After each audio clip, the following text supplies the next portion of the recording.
Olá, pessoal.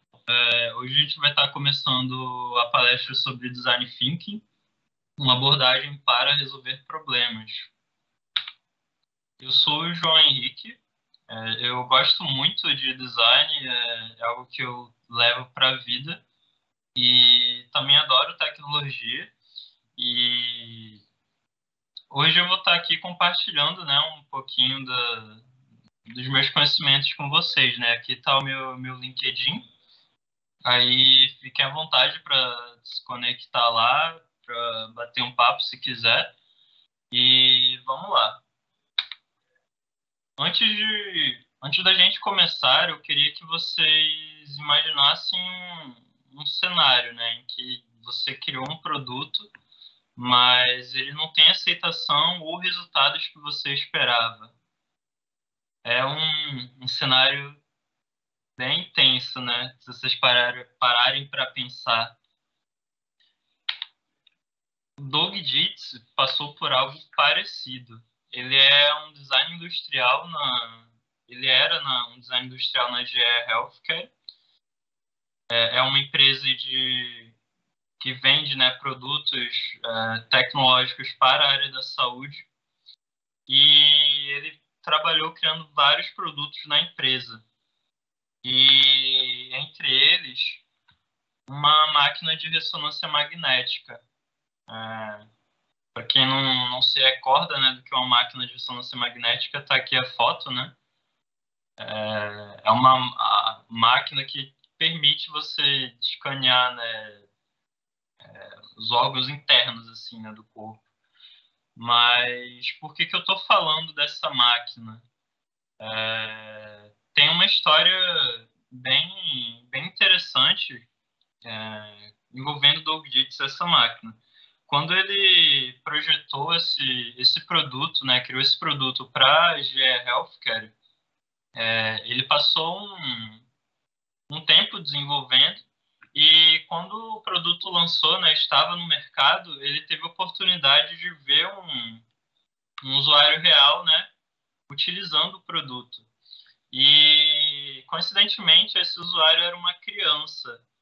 E não demorou muito tempo para ele perceber, quando ele estava vendo, né, a criança junto com a família indo utilizar o produto, não demorou para perceber que ele não demorou para perceber que havia tensão no lugar, né? A criança ela parecia desesperada, ela estava com medo de utilizar aquela máquina e os pais também estavam muito apreensivos porque eles não podiam fazer nada. Era um exame médico e a criança tinha que passar por ele.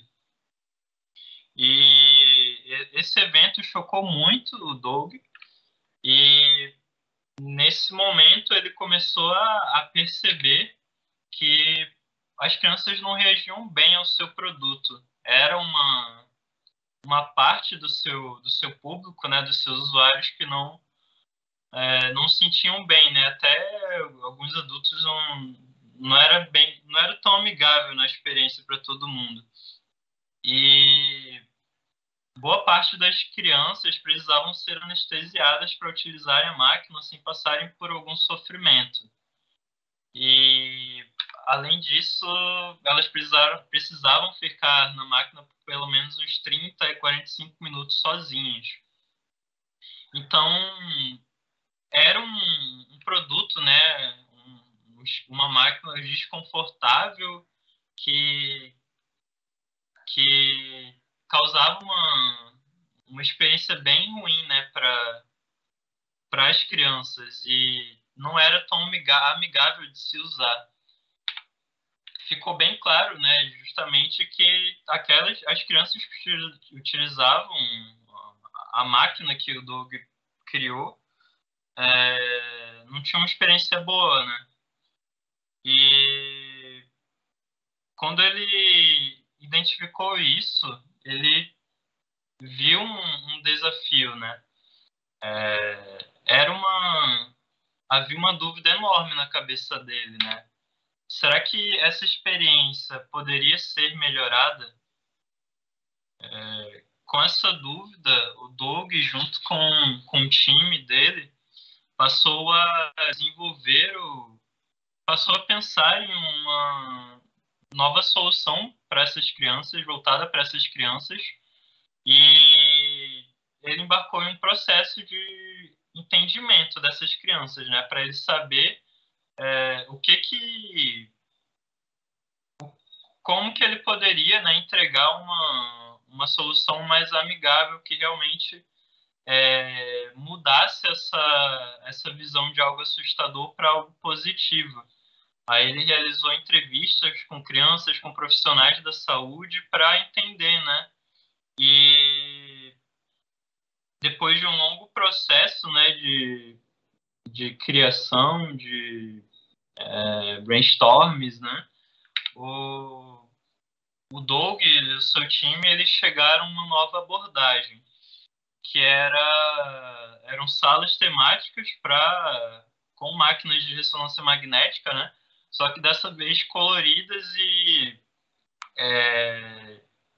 com personagens, de forma que as crianças pudessem se identificar, né, com, com o lugar, para tirar aquele ambiente do hospital de ser meio mórbido, né, meio chato, e fazer com que as crianças se sentissem mais familiarizadas, se divertissem mais, né, com o lugar ao invés de sentir medo. E basicamente nessa nova solução que ele propôs junto com o time, ele teve uma sacada de que crianças são pessoas muito criativas, que gostam de personagens, de figuras, de desenhos. E essa visão só foi possível por conta de um intenso processo de entendimento, né, dessas crianças. E toda essa história que eu estou contando agora tem a ver com o design thinking, né? E o design thinking ele vai ser um processo para resolver problemas com base na empatia. E aqui,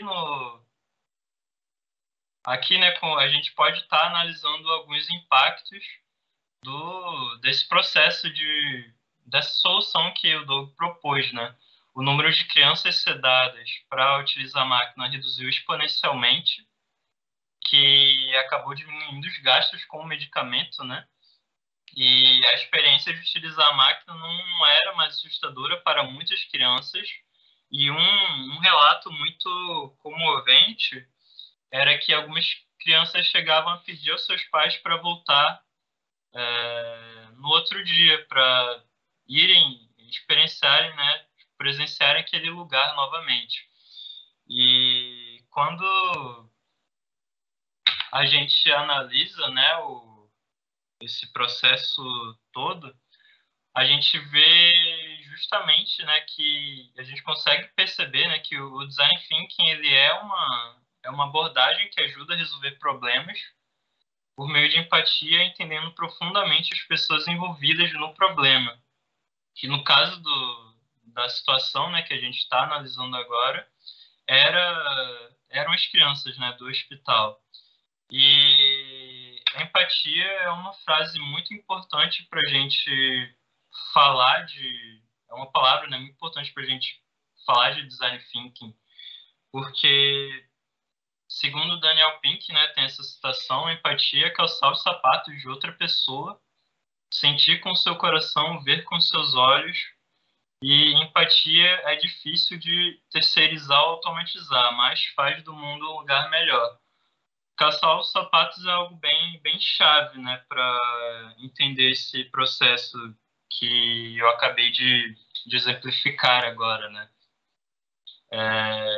Entendendo as crianças, o Doug, né, junto com o seu time, foi capaz de ter uma nova perspectiva de como os usuários, né, utilizavam o seu produto, e identificando esse problema, né, permitiu que ele conseguisse converter uma experiência ruim em uma experiência boa, conquistando uma nova parcela, né, de usuários, né, digamos assim. E a empatia nos ajuda a entender o conceito de design centrado em pessoas também, né, que também é muito importante para o design thinking. E tem essa citação do Steve Jobs que exemplifica um pouco melhor, né, o que eu estou querendo dizer aqui, que o design não é apenas a aparência e a sensação, o design é como funciona. Quando a gente começa a falar de design, né, a gente não fica num aspecto só estético, né? Essa cafeteira tem um design bonito, por exemplo. A gente vai estar analisando todos os aspectos, né, daquele produto. Por exemplo, de uma cafeteira, a gente vai estar olhando como se aquilo é fácil de utilizar, né, se está cumprindo o papel dela corretamente e se facilita a minha vida, né? E o design, né, assim como disse nessa frase do Steve Jobs, a gente pode considerar como projetar algo, né? Como aquilo vai estar funcionando por baixo dos panos e como aquilo vai ajudar, né, as pessoas que vão estar utilizando aquele produto para alguma finalidade. E entrando um pouco na parte de centrado em pessoas, né, foco em pessoas, quando botamos as pessoas no centro, conquistamos uma nova visão de mundo. Nós sentimos suas dores, comportamentos e sentimentos. Isso nos permite criar soluções com mais chances de atender as necessidades das pessoas. E isso ilustra um pouquinho, né, do que é o design centrado em pessoas, né, que é você botar as pessoas para quem você tá desenvolvendo, né, uma solução no centro do seu processo. E só pelo fato de você entender o que elas passam, entender o que elas precisam, isso aumenta muito as chances de você ter sucesso, né, na criação de algo, né, em uma solução, em um produto, né. E aqui, quando eu começo a falar de design centrado em pessoas, eu posso estar abordando, tipo, diversas vertentes, né? Tipo, pode ser um produto, um serviço, um processo, porque no final, boa parte, né, dessas situações a gente está desenvolvendo algo para alguém, né? E o design thinking, ele é uma abordagem centrada em pessoas. E por conta disso que ele é uma abordagem que consegue ser aplicável em diversos contextos, assim, né? Porque a gente vive, né, em um mundo cheio de problemas e onde as necessidades das pessoas mudam constantemente. E essa liberdade, né, do design thinking, né, esse pilar de ser focado em quem vai utilizar a solução é o que permite a gente lidar com diversos problemas. O Doug, por exemplo, ele tinha um produto onde as pessoas eram obrigadas a utilizar, porque era um exame médico, então não tinha para onde correr. O que era o que é bem péssimo, inclusive porque tinha uma experiência ruim e era algo obrigatório. Mas se a gente falar de negócio, né? Quando a gente entrega uma experiência ruim, por exemplo, dificilmente a gente vai ter pessoas que vão querer, né, comprar um produto que fornece uma experiência ruim. E por isso que muitas empresas hoje em dia estão investindo pesado em abordagens, né, de design thinking, metodologias, né, de design centrado em pessoas, porque é o que consegue nos aproximar muito de ser bem sucedido, né, no mercado. E o design thinking ele vai ter uma interseção, porque ele vai envolver três pontos, né, que é o desejo, né, das pessoas, a viabilidade econômica e a possibilidade tecnológica. E o que eu quero dizer com isso? A sua solução, ela satisfaz as necessidades do usuário? Ela se baseia em um problema real? É isso que a gente começa a se perguntar quando a gente está olhando, né, o primeiro bloco, né, o primeiro pilar, que é o desejo. As pessoas vão querer, né, utilizar o seu produto, tem uma usabilidade boa. Um outro ponto é a sua solução, ela é tecnicamente viável. Você, seu time, né, o seu negócio, ele é capaz de executar, né, tirar essa ideia do papel, tem as tecnologias, né, recursos necessários. E por último, né, a sua solução ela é economicamente viável. Você você tem o que é necessário para estar investindo, né, nessa solução, faz sentido para o seu negócio e são pilares que nos ajudam a ter um direcionamento um pouco mais estratégico do que a gente vai estar construindo, né, na hora de resolver problemas. E aqui, né, é muito importante a gente ter um alinhamento. O design thinking ele não vai ser uma receita de bolo, não vai ser uma fórmula mágica.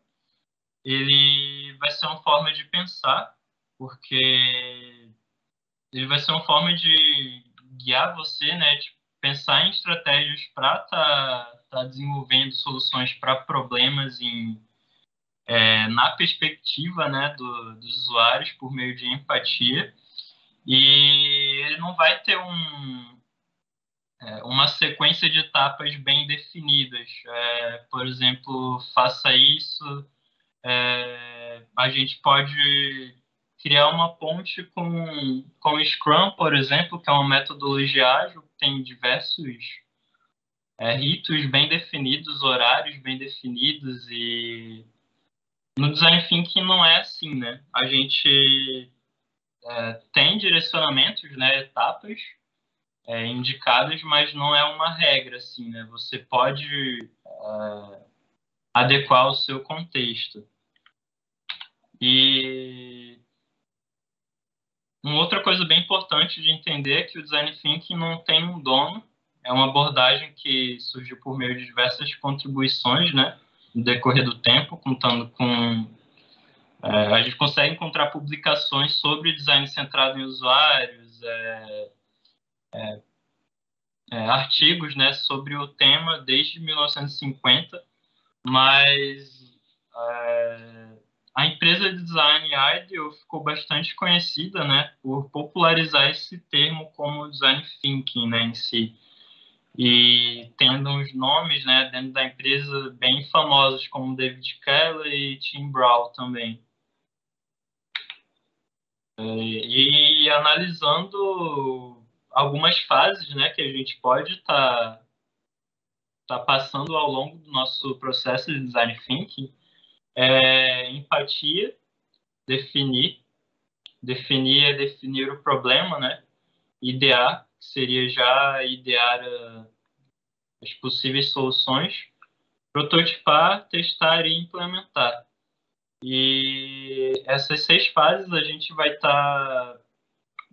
basicamente passar por 3 pilares, né? Que é entender, que basicamente é você imergir, né, no contexto em que o usuário tá inserido, entender os problemas que ele passa.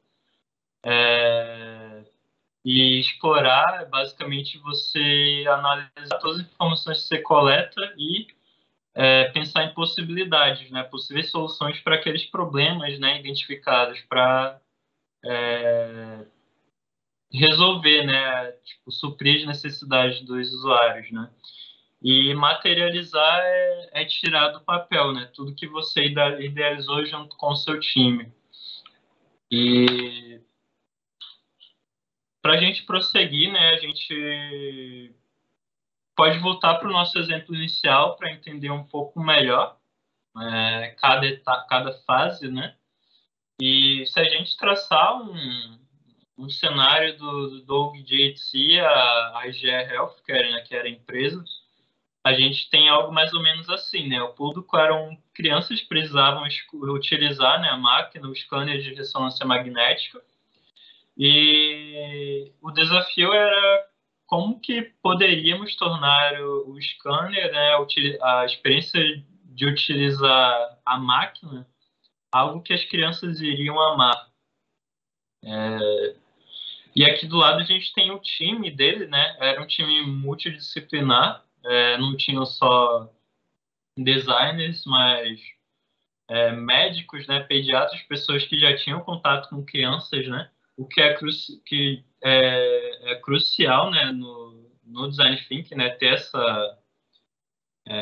um time multidisciplinar, porque várias ideias, né? Diversidade permite mais criatividade, né? De certa forma.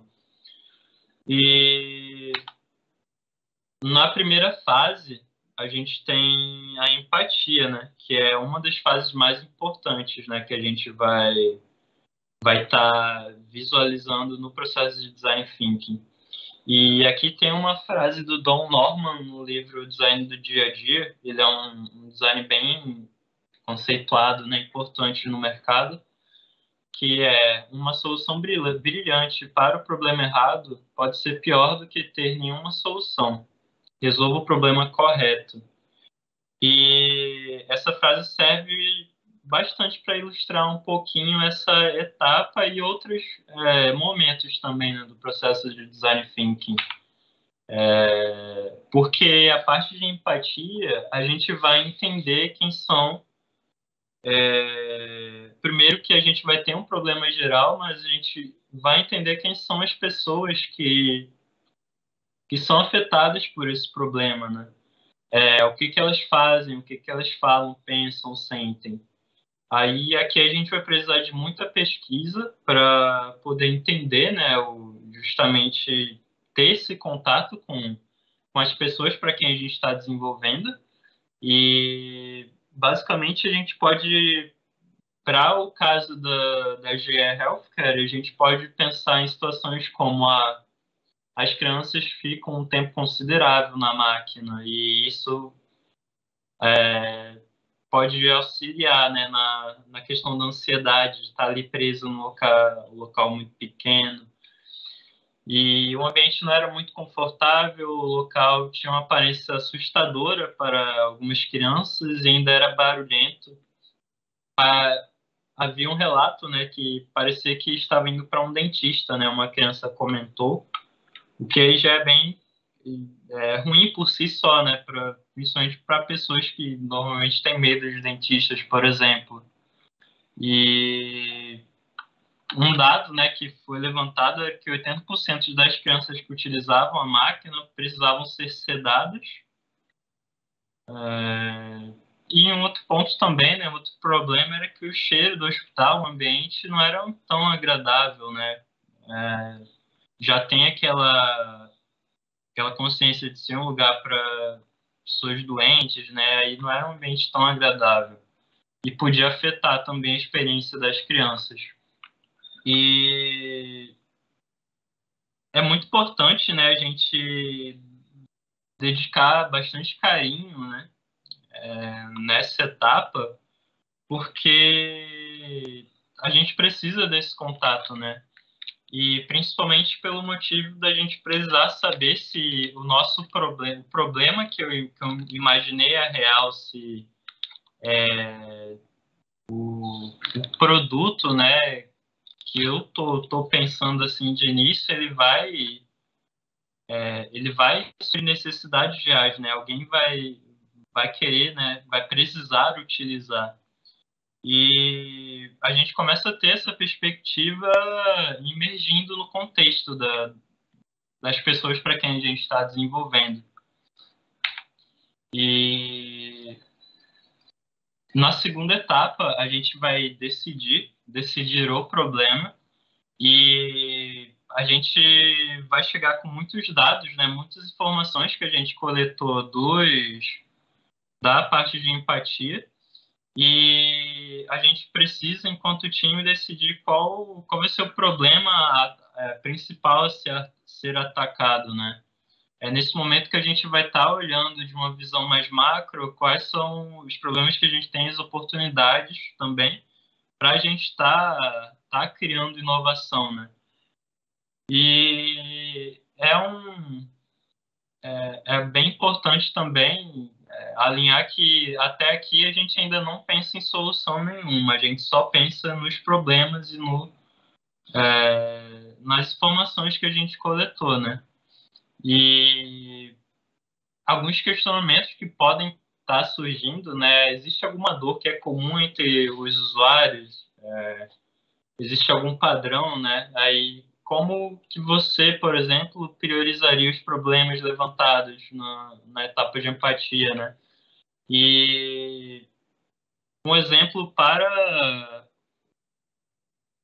o caso que a gente está analisando aqui, né, da GE Healthcare, poderia ser como a gente poderia deixar, né, o scanner mais amigável, né, digamos assim. Aí já ia envolver alguns pontos levantados, né, já no slide anterior, né, de um ambiente não ser agradável, muito tempo na máquina, por exemplo. E quando a gente passa por essas duas etapas, a gente entra na fase de ideação, que é ter todas as ideias possíveis, né, incentivar ao máximo a criatividade do seu time para elaborar, né, quais são as possibilidades para a gente tentar resolver o problema proposto, né? Aí aqui a gente vai geralmente usar dinâmicas para trabalho colaborativo, para incentivar, né, a criatividade, dinâmica de brainstorming, por exemplo, e alguns exemplos que a gente poderia surgir, né, em momentos assim, analisando o caso da GE Healthcare, poderia ser, né, se a gente fizesse uma máquina um pouco mais espaçosa, se a gente adicionasse caixas de som no ambiente para deixar as crianças mais calmas com a música, por exemplo. Deixar um som assim, né, uma trilha para deixar as crianças calmas. Ou então, né, que é a ideia mais próxima do que foi proposto, e se a gente deixasse o ambiente com um visual mais infantil, de repente mudando as cores, adicionando figuras, né? E depois da ideia da fase de idear, a gente chega na etapa de prototipação, né? Aqui tem uma frase bem interessante do Tim Brown, no livro Design Thinking, que quanto mais rápido tornarmos nossas ideias tangíveis, mais cedo seremos capazes de avaliá-las, refiná-las e nos concentrar na melhor solução, né? E é uma frase bem interessante porque até o momento a gente está no mundo das ideias, né? A gente ainda só tem hipóteses, né? Além de informações e dados que a gente levantou assim, a gente só tem hipóteses. E para testar, para botar, é muito importante, né, que a gente tire essas ideias do papel, né? E até porque é de extrema importância que a gente colete o feedback dos nossos usuários. E o mais rápido possível. Aqui na fase de prototipação, a gente vai pegar as ideias mais promissoras. Aqui a gente vai olhar mais ou menos qual é a viabilidade de cada ideia, barra o impacto que ela vai trazer, os resultados que ela vai trazer, né? A gente pode voltar a retomar, né, a interseção, por exemplo, da viabilidade econômica, técnica e do desejo também. E vão surgir tipo, tópicos, né? Assim, nós precisamos tornar as ideias palpáveis. Qual ideia parece trazer resultados mais promissores? Com o time, a gente tem que decidir quais protótipos serão construídos, né? Quais ideias a gente vai estar investindo. E no caso da GE Healthcare, o time decidiu investir em salas temáticas desde o início. E a fase de empatia foi crucial nessa decisão, justamente pelo fato de eles terem essa ideia de incentivar a criatividade das crianças com um ambiente mais colorido, com desenhos, né? E simplesmente pelo fato de crianças serem pessoas que gostam desses ambientes, de serem incentivadas, né, estimuladas por esses ambientes. E por isso foi um ponto crucial para eles decidirem investir nessa ideia, né? Só foi possível pelo momento de empatia, de botar o usuário no centro. E o primeiro protótipo da G-Health, que foi essa sala de Jungle Adventure, e basicamente uma sala com a temática de selva, né? E tem vários animais, plantas, né? Como vocês podem ver. E quando a gente passa, né, pela parte de prototipação, a gente vai falar de testar de fato, né, os protótipos que a gente construiu. Nessa fase, a gente vai botar os usuários para utilizarem as soluções que a gente idealizou e a gente vai observar os comportamentos, né, como é que eles se sentem, como é que eles interagem com o produto para coletar feedbacks. Aqui vai rolar bastante entrevista também, os famosos testes de usabilidade, né, que consiste em botar o produto e analisar, né, ver se tudo está intuitivo ali, né, para o usuário. E aqui vão ter questionamentos, né? Essa solução ela contempla as necessidades do usuário, essa solução ela melhora como o usuário completa suas tarefas. E o time do Doug ele obteve bons resultados nos primeiros testes. Foi uma escolha bem feliz, né, digamos assim, dentro do processo dele, né? E as crianças responderam muito bem, né, as salas temáticas. E quando a gente passa, né, pela etapa de testes, né, e a gente vê que o produto ele está um pouquinho mais próximo, né, de estar redondo ali. A gente fala da fase de implementar, digamos assim, que é uma fase que a gente dá continuidade ao trabalho realizado. Deixa, deixa as ideias visíveis, assim, né, tipo, prontas para serem utilizadas pela sociedade, pelos seus usuários. Mas o ciclo, né, do produto ele nunca acaba, porque a gente parte de um princípio que as necessidades das pessoas elas sempre vão mudar e a gente sempre vai ter problemas e novas oportunidades de melhorar o nosso público e conquistar novos mercados, novos usuários, assim, por meio dessas dores que a gente encontra analisando constantemente como que está a experiência dos nossos usuários, né? Como é que está a jornada deles. E aqui, basicamente, a gente vai colocar a visão, né, em prática, como diz a mensagem aqui no final. No caso da GE Healthcare, o produto, o protótipo, né, ele deu origem a um produto da GE Healthcare, que é o Advanced Research. São conjuntos de salas temáticas para crianças realizarem ressonância magnética, né? E basicamente é um, é um produto, né, que está aí no mercado para as crianças estarem utilizando e tá em constante, o time vai estar em constante aprendizado, obtendo feedback constante das crianças e melhorando constantemente, né, aquilo.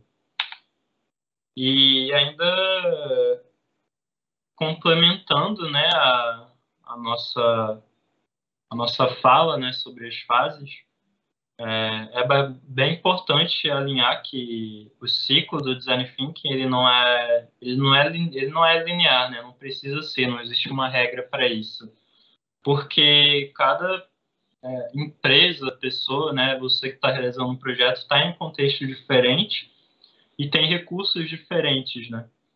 E dependendo de como está a situação, você pode aplicar diversas etapas, assim, né? Por exemplo, eu posso estar na fase de testar e eu ver que houve alguns erros no protótipo, ou por pontos de melhoria no protótipo que poderia ser repensado, aí volta para a prototipação ou mesmo para a ideação, por exemplo. E aqui, por exemplo, na fase de implementar, mas a gente identifica uma nova oportunidade, né, uma nova dor dentro do nosso produto que permite que a gente inicie um novo processo, né, de empatia e por aí vai, né, não é linear. E analisando, né,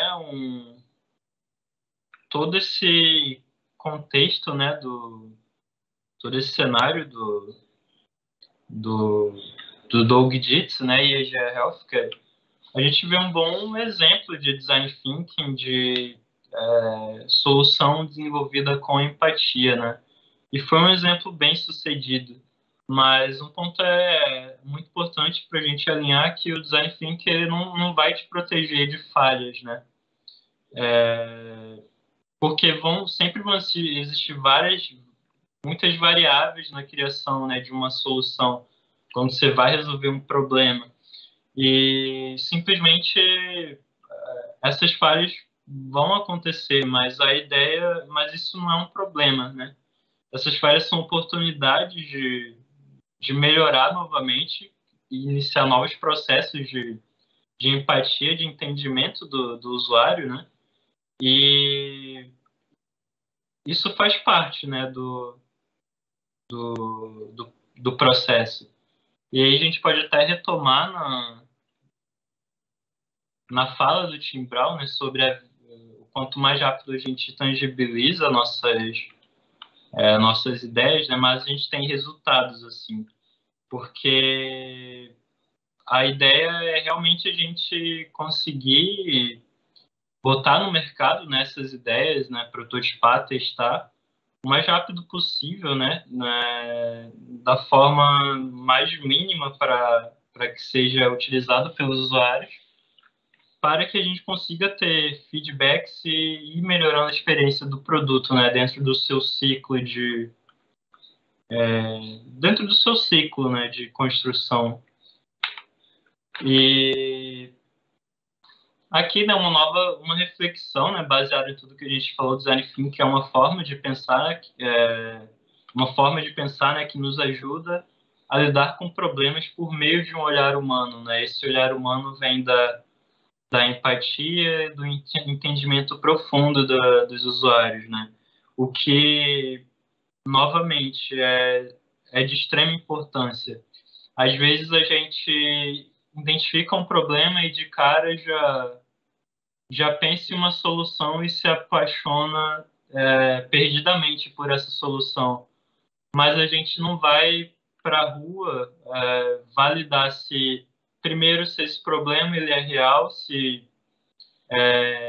as pessoas que são alvo, né, desse problema realmente têm necessidades reais, né, e se essa solução realmente vai atender, vai ajudar essas pessoas a chegar nos seus objetivos e melhorar a sua vida, melhorar a sua experiência. Aqui algumas indicações, né? É um termo, né, bem, um pouco complexo. Você encontra diversos artigos na internet e livros também. Eu peguei alguns livros que foram traduzidos, né? Tem traduzido para o português e tem umas avaliações boas aqui. E aqui tem o Design Thinking.idle, é um site de design thinking falando sobre design thinking da empresa IDEO, né, que eu comentei na apresentação. É em inglês, mas acredito que dá para traduzir com a ferramenta do Google, se não tiver familiaridade. Mas dá bastante ideias, né, sobre a abordagem, sobre a filosofia, né. E aqui é o site do Nielsen Norman Group, que é uma outra empresa também. Tem bastante artigo interessante sobre design, sobre experiência de usuário e sobre design thinking também, se vocês tiverem interesse para dar uma pesquisada, traz umas ideias muito legais. E é isso, pessoal. Muito obrigado pela palestra. Muito obrigado por estarem aqui, né, assistindo a palestra. E aqui de novo meu LinkedIn, né? Se quiserem trocar alguma ideia, se tiverem mais alguma dúvida, podem se conectar lá, né, comigo. E é isso, obrigado.